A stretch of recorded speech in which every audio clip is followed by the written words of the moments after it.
Hello, Internet. It's time for another Wednesday serial. I figured it was time. I know you've all been yearning for one.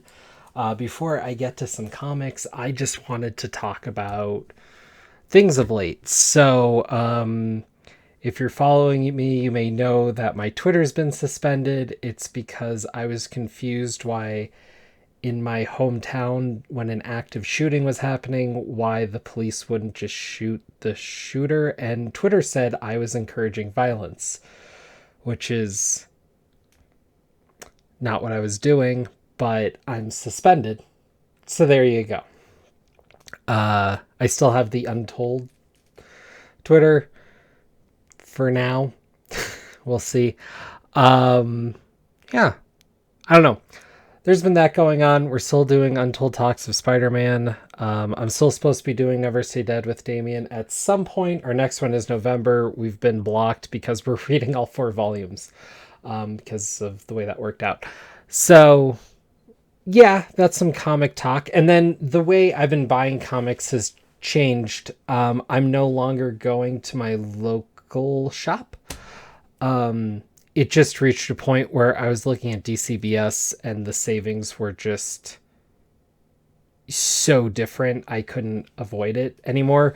Also, a few things that happened where I was asking for certain covers, which I kind of hate doing because I don't necessarily care that much about the cover, except there's this one series I did, which was Ninja Turtles Urban Legends. I wanted cover A so that I could have the original cover with the original comic, and then cover A that came with the recolored comic, and like have a full set like that. And they just kept not. It's over now, but I don't know. It was that, a few other things, a few comics missed, and I just wanted to have more hands-on control. And frankly, once I'm past some of my Marvel stuff, have access to order some different indies, which I've slowly been diving into, that just weren't available at the shop. So it was just a number of factors that just came together, but I can't ignore it. The main one was monetary. It's a savings of about $100 a month. It took what was becoming an expense, it made it a hobby again. So, yeah. So, recently I received my order, and as I said, savings. So I wait for it monthly, which was kind of painful a few months, but now that I'm in the cadence of it, it's been less of an issue. So I'm just going to talk about the comics I got and go through it and give some thoughts and see what you guys think. It's going to be some pretty broad overview stuff. The first up is Spawn. I was trying Spawn out for a bit because it's so cheap, and I was curious, and I was on a Spawn kick for a while, and I started reading more and more, and I just noticed I'm skipping through pages. There's a whole bunch of stuff I don't care about, and I know Spawn's supposed to be having a big explosion soon, and I don't care. So I've already jumped off that. Turtles 115. We are past a year of Sophie Campbell's takeover of Ninja Turtles, and it is finally getting somewhere. I enjoy it, but it's so worried about character machinations and drama, and there's almost no plot or action moving forward. What was frustrating about this issue in particular is we finally got a fight after like 5 issues. There was a fight, and then they knocked it off. And they're like, we're going to settle this with a battle of the bands. So it's like, come on. This has become kind of like a lot more like the webcomic she did to that preambled and probably got her the job for Turtles. And I can understand that. But as excited as I was for her to come on, I'm kind of hoping we either get somewhere or we get a new writer or co-writer or something soon. I just want to see this book move somewhere. It is interesting, but a little too slow. Interestingly, Janeka 2, which has way better art than Janeka 1, really took me with this issue. With 5, a number of the elements finally came together and actually took some exciting turns. It is actually making Janeka a much more interesting character, which actually helps me look more favorably on the rest of the Turtle comics. Yeah. I don't know if any of you tried Luna, but it's a lot of like pseudo nudity, drugs, and a bunch of stuff. I kind of bounced off of this. It seems like a lot of free love and weird stuff, and I just not digging it. I bet a lot of people would, though. It's one of those, it's a taste barrier thing, not a I think this comic is bad thing. Very clear there. Radiant Black issue 2.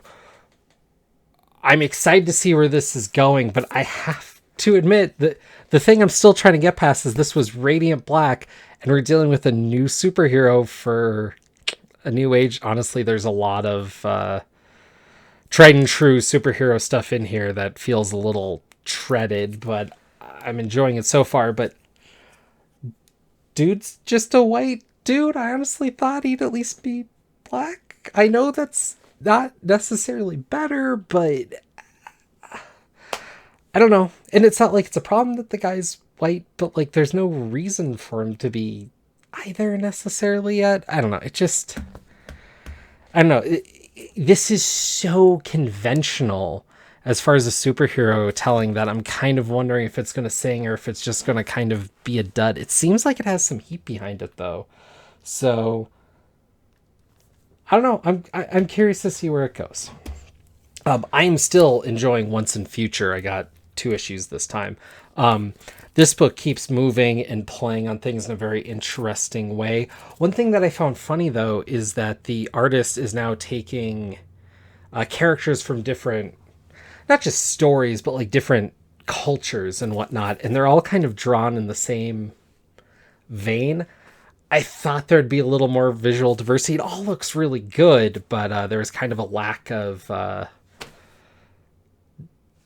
creativity there, I guess, that I thought was missed. And I think that's because like all the King Arthur and all the knights look like these kind of like spiny monster types, and to see that sort of same look applied to like Beowulf was, I don't know, not my favorite. Green Lantern Season 2, Issue 12. This wraps up the Grant Morrison run. I accidentally got cover B. I was talking about that cover control, but that's on me this time. Not that I really care. This is pretty good. I like this series. The last few issues, though, went a little past the top, and frankly, I'm going to have to reread the entire thing to wrap my head around what was going on. This went super Grant Morrison. And sometimes with that, I need to sit down and read it together. I can't do that waiting a month, between places. But Liam Sharp doing the art through this stuff has made it feel like a weird heavy metal comic, and it's a really crazy different take with the Green Lantern that's fun. It was also kind of interesting to see Green Lantern just go back to being Green Lantern and not deal with the other Lantern Corps, really. So it's been an interesting diversion away from what DC's been doing with Green Lantern that I think was needed, and will actually make the return of a more classic Green Lantern run more exciting when, I guess it's going now, but I'll see it in a month. And to that, I didn't get a Far Sector this month, but I've been reading Far Sector, and that is far and away, I think, the best sci-fi comic I've read in a long time. If you haven't checked out Far Sector, I believe there has to be trades now, at least for the first part. Check that out. That is definitively one of the best comics I've read in the past year, at least new comics. Yeah. I guess while I'm on that, mostly what I've been reading is like old X stuff, mostly Claremont. So I've been reading Uncanny X-Men. I read all of the original run of New Mutants, technically the next 2 runs. And reading the origin chunk of X Factor now, along with Uncanny. And then I'll get to kind of that breaking point, and then there'll be new X Factor and, well, new now, 90s, X-Force and X-Men and Uncanny. I don't know how I'm going to parse that. I also read all of Sensational Spider-Man and a few other little bits, but I don't know. Where was I? All right. Harley Quinn, number 1. It was not for me. I don't know, they keep trying things with Harley Quinn. I don't think they just have like a vision for the character really, and there's not really, it's funny because there's like some grounding idea for the character, but like what is a Harley Quinn story, I don't think has necessarily been sussed out, which is interesting and makes a new launch fun, but you can also tell pretty quick like if it's going in a direction you'd care about or if one that you'd just rather look away from. Speaking of a new direction though, Wonder Woman is playing in Norse mythology now, and she was brought into Asgard. It's a really interesting introductory issue, but there's only so many pages of it. Then the backup was like an all ages take on Wonder Woman, which isn't bad, but in the same comic, it's not great because it feels like I'm splitting the story that I'm really interested to read with this other thing that I might be interested to read once it was collected. And I'm not going to be on board for that. I can't deal with that every month. That's just annoying. Spider-Man 55, I bought a third printing just because these are going like hotcakes and I was able to get it for $2. I have the original cover, which was a collector's item for some reason. I don't know. I'm sure that will die, but I don't know. This is a fun one. I might put it on the wall or something. I don't know. And then let's just talk about Amazing more generally. I this month got 60 through 62. Spencer's been hard for me with Amazing. Overall, I think he's written some of the worst Spider-Man stuff overall, at least for Amazing, ever. Not saying that lately. I haven't read as much Amazing as I should have yet to be making that kind of declaration, but I've read chunks and stuff, and I know a fair amount. And there's swaths of Spencer that I think is just the worst. I have a friend who put it pretty well. She thinks Spencer is writing more like a fanboy than like an author. So instead of exploring themes and ideas and stories, exploring lore and character ideas and some self-insert stuff. Which is weird because you get the sense Nick Spencer's self-insert character for this has actually been Boomerang, which any issue with Boomerang is better. And that's the thing, is when we get to the in-between stuff away from the Kindred stuff, I think it's immediately better. Except for anything that was dealing around with Hunted, but that's over a year past. And I honestly felt like the book picked up right after Hunted. And so I generally feel like when we're in the cracks dealing with the fun story stuff that's maybe a little lighter, maybe a little more focused on having resolution in some amount of time, it's stronger. There's some focus. And there's some fun and cool ideas. And I feel like we're officially past the point where Spencer is just being a bad partner to Dan Slott's run, where he's knocked over almost anything Slott left behind to a point that's antagonistic. I've been trying, and there's ups and there's downs, but it's mostly been downs with Spencer, except for the art team. So I'll always hope that it's going to be on the better end, but I'm also just very excited for anyone else to be writing Amazing Spider-Man. And before we continue, I just have to note, because I know this and it's kind of bothering me, but I've been balancing out a little bit. My order is dominantly Marvel. I'm getting every Spider book. I'm getting every X book, and as you'll see, I'm getting most of the King of Black stuff. I promised myself I wasn't going to do events again, but I got sucked into this one because I've been loving what Donny Cates is doing. More on that later. I want to explore some more indies now that King of Black is over. I feel like I'll have more bandwidth for it, though I did buy an American Ronin trade and a couple other small things that you're not going to see. But I haven't been able to really dwindle down Marvel much beyond that, though that will be a significant cut. I've been wanting to try more DC, but as you kind of just heard me say, almost every time I do, I don't like it. The only book from DC I'm liking on some level continually is Green Lantern. So I'm gonna try Robin, and I'm gonna try another one. I forgot what else I ordered. Oh, Checkmate, which will be in like 2-3 months. So I'm willing to dip my toe in here and there. If I hear something really good about something, I might check it out. Except Nightwing, I know people have been saying good things, and I don't doubt that it's good. I just don't want to go back to Nightwing. So I'll carry on with this trend that's been going on. Carnage, white, black, white, and blood. The Wolverine one of these was good, and it felt like an interesting idea. Kind of an adaptation of Batman Black and White, but it's been years since Batman Black and White. And that Wolverine one like felt like an idea, but now it's this one, and there's a Superman one with red and blue, and then there's a Wonder Woman one with gold, and if there's a Spider-Man one, I'll inevitably get it, but please make this stop. It was one thing, was a fun idea. Now it's just lame. Cantwell doing Iron Man. I got most of the Dan Slott run on Iron Man, and that petered out.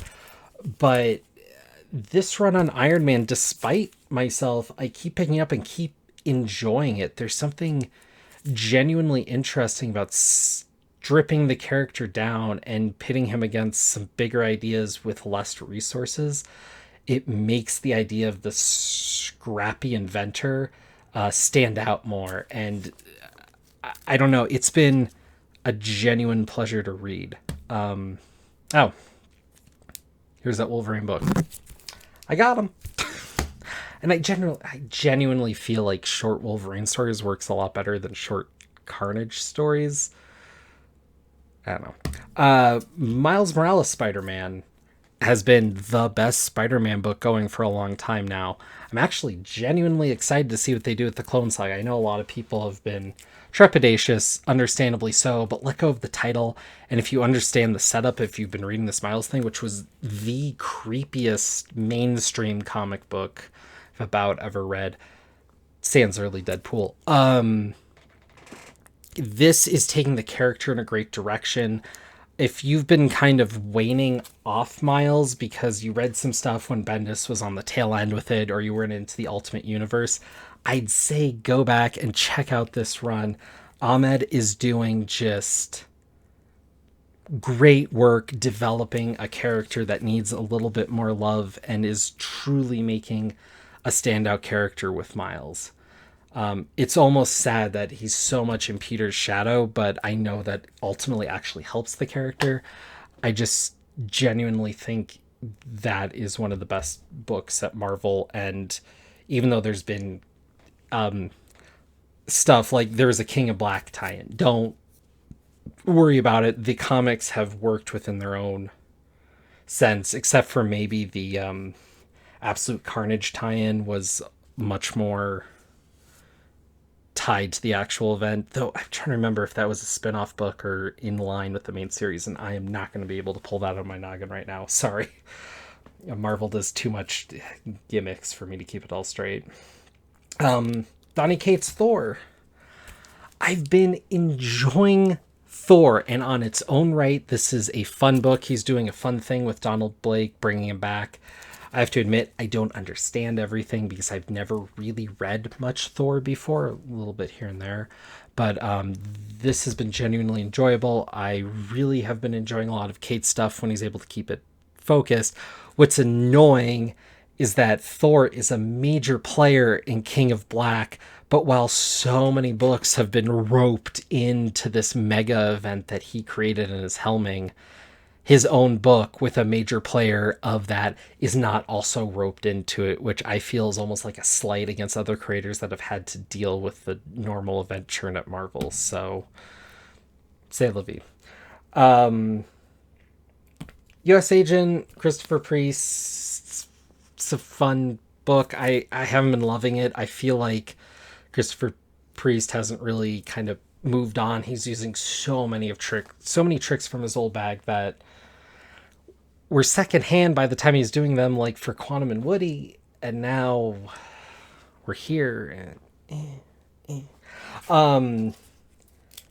Nerdy 30, fun kind of book, there's some gross Rob Liefeld stuff in here. Not like, I mean, just the fact that Rob Liefeld's in here is gross is mostly what I mean.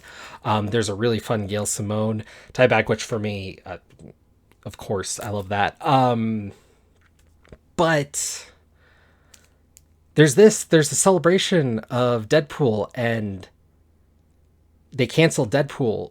And after having like 3 books for years, he doesn't even have one right now. He's not even in a team, to my knowledge.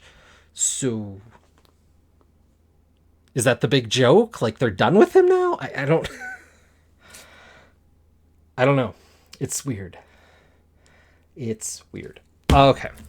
So King of Black has been blowing up.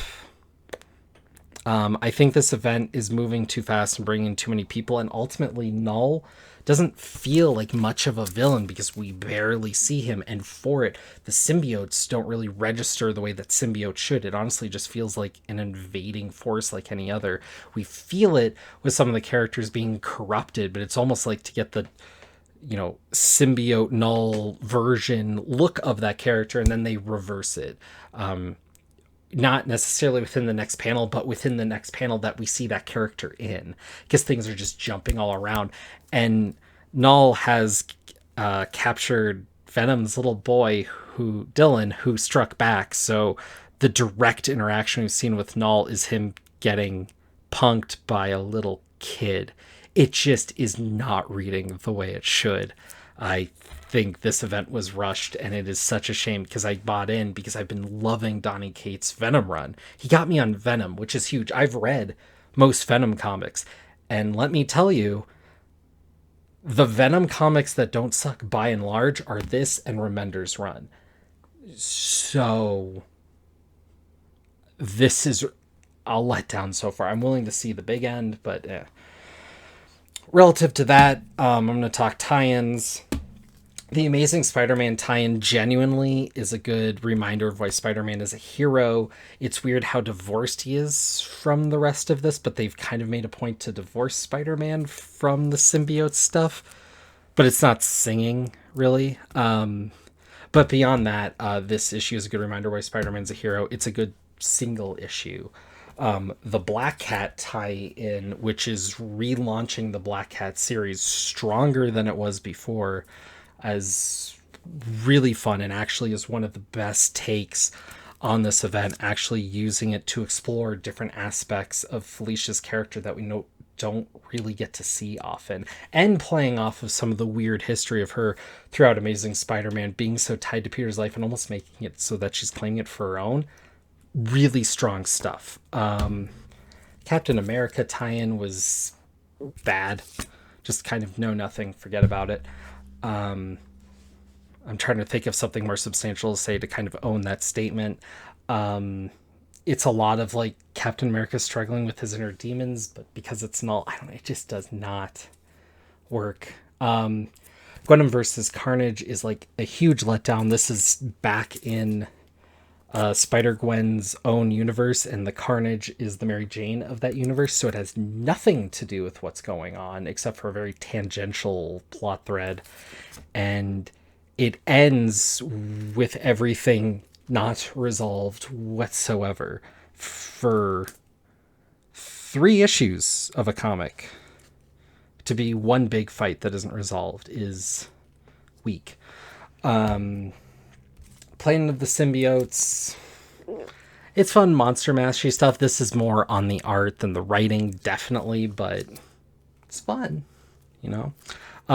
Return of the Valkyries is a backdoor pilot for Aaron to still be playing with the Thor universe, but not have the actual Thor book anymore, and play with his pet character, Jane Foster. I don't like it. It does play with Mirage, though, which was kind of interesting for me to be able to read some of that more depthly, because I just read so much of New Mutants, but Scream is to take advantage of. They tried to launch Scream after Absolute Carnage, and they clearly had a plan for her. This sucks. Scream is the worst attempt Marvel's made at making a new character in a long time. Namor, UCX writing this. He's the only person who seems to care about Namor anymore. I don't know. I am sure there are people who are fans of this comic. Again, it feels like a backdoor pilot for a Namor book more than it is a King of Black tie-in. Didn't sell me. Not that it was ever going to, because I kind of hate Namor. Wiccan and Hulkling got gay married. They want a bone at their honeymoon, and this is the fight for them to do that. It's a fun comic. I mean, that's more the level of what I expect a tie-in to be. Kind of some weird convolence of Marvel coming together. Yeah.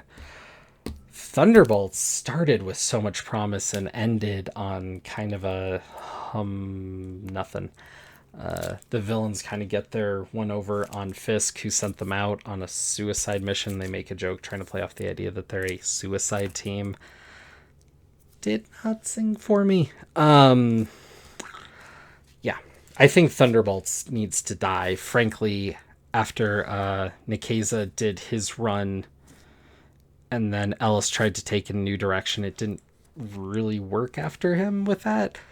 There hasn't been any reason for them to try again, but they keep treading that wheel. Yeah. Symbiote Spider-Man, Peter David, and Greg Land. This is, I guess, the book that they've shuffled off two of their controversial creators onto. Yeah, it's weird. It's weird. It's a fun little aside for mega Spider-Man geeks like me, but I would not recommend it to a soul. Okay, here's some of the bigger stuff. I've been reading all the X books, and they're pretty good. There's an exception, but I don't know. I just have been really excited with this new idea, but it's interesting to see how different people relate to it.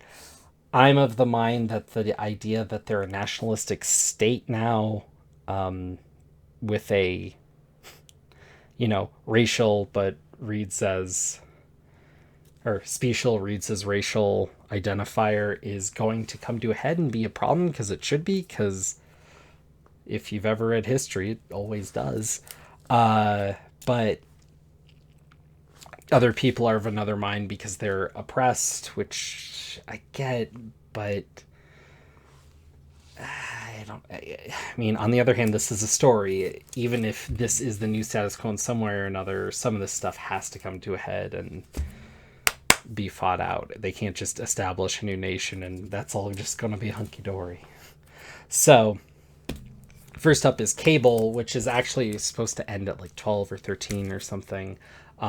This has been interesting. I've had to kind of infer a lot of different stuff because I wasn't caught up on this new kid Cable.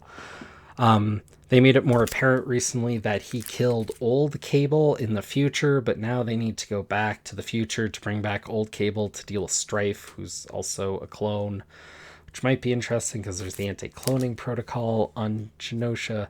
I don't know. It's a whole mess. It's interesting. It's fun, and it's pretty well told, and it's interesting to see a character who's effectively the same, but not really the same character, interacting with people like Domino or the Cuckoo Twins or Cyclops. And it's a really strong character book in the midst of all this insanity. He's kind of the secondary Wolverine because he's on Sword as well. And Wolverine's obviously all over the place. Excalibur is a book that I know a lot of people kind of liked and more or less have. It's not on the top of their X pile anymore. I think it's been really strong. Recently, they've been resolving this Quan Betsy dilemma that's been kind of hanging ever since they broke apart the two characters. And I think it's really exciting. I think the team is great. They have Rogue, they have Gambit, they have Jubilee. They have the whole Captain Britain thing going on. There's so much in this book to love, and I think it's one of the ones that has the most legs to continue for a while, whereas some of these feel like wrap up the story or two you're going to tell and then make way for the next X thing. Speaking of which, Hellions, which is supposed to be all the big bad boys put together to do suicide missions, basically. Um,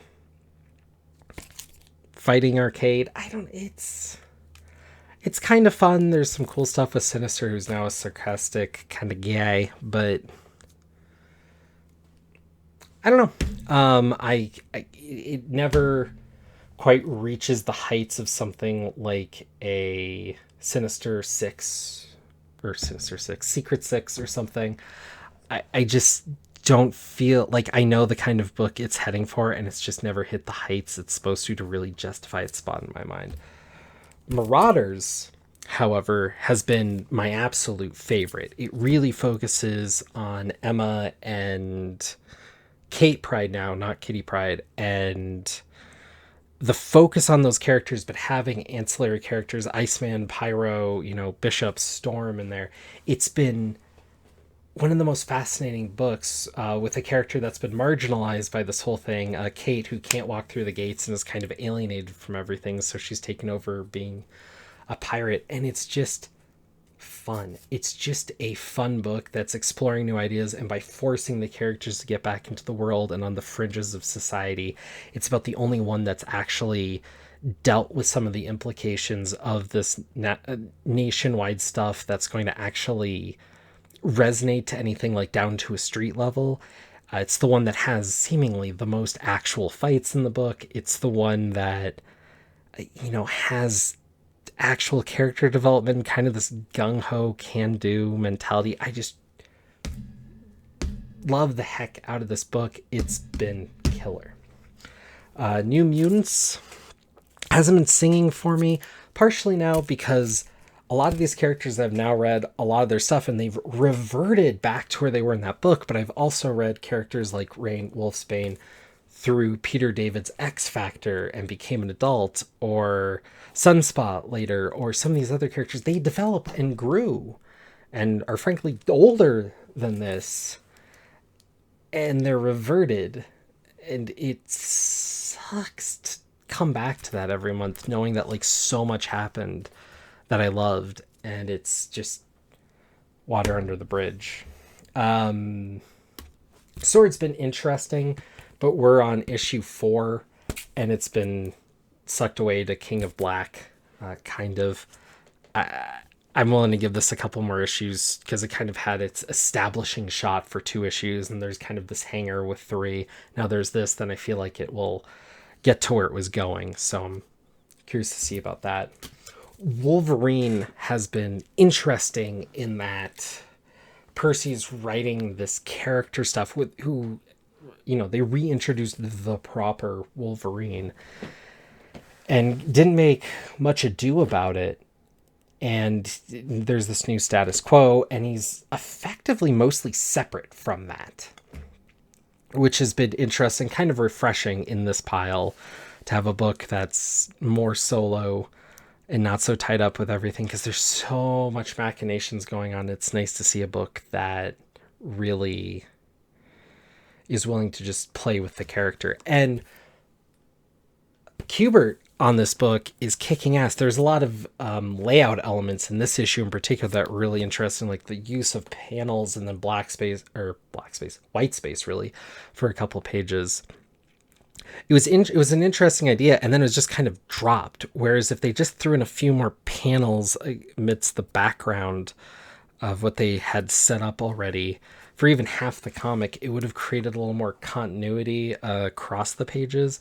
But it was just dropped. But it's a fun idea, and I'd actually be really interested to see if Kubert's kind of unlocked an idea that's been baked around before, but this felt like a more definitive vision for a certain idea of popping in panels against a more Will Eisner, full page idea, and using that layout in contrast to itself, page or double page layout over double page layout, and seeing if someone sees that kernel of an idea as like, wait, there's something more here, because there's a synchronicity and a visual pattern recognition that kicks in that could make for some very compelling storytelling, especially anything that has something with character duality. There's something there. X Factor is far and away the worst X book. I'm really close to dropping it, except I'm getting all of them. It's the only thing keeping me from dropping this absolute sham of a book. None of the X Factor characters are actually there. There's too much focus on, frankly, really lame romance, and like, it's a very flippant book without ever being funny at all. It is the most twee, poorly written, like webtoon esque drawn book I've seen from this line, and it is kind of a bear to push through. So, if you want a book to not get, that would be my recommendation. X Force is Percy on it again. I think Percy's Marvel's strongest creator right now. He delves between playing really interesting big ideas on the fringes of this Krakoa thing with a Black Ops team, and then doing these interesting character explorations like this one with Kid Omega, kind of alternating. And it's a very strong X book. Definitely deserves to be on the higher end of the pack that it is on the sales chart. Whereas my favorite Marauders is like second worst selling. It's interesting to see. Then of course there's X-Men proper. It's a fun book. It's the driving ship, and they haven't let like their team define the book, which I think is a good and bad thing. It's great for someone like me who's picking up all the books and seeing the wider picture of this new event, and they're really kind of letting that drive where events that happen in Marauders will influence something in X-Force that will influence something in X-Men proper. You know, it all flows through. But if you're just trying to pick up 2 or 3 titles and you were picking up X-Men and this thing keeps jumping, it could be a little frustrating because you're like, well, what happened with this thing over here? Or these characters? And it's like, you don't know whether or not it's being resolved in another book or if it's on the back burner, because this vault thing that they're dealing with in this book was something that was set up in the first handful of issues way before X of Swords, and now they're bouncing back to it a year plus later. And so I imagine that would be frustrating. So, yeah. Yeah, a lot of books, a lot of stuff. Would love to hear from you guys if you check this out, and cheers.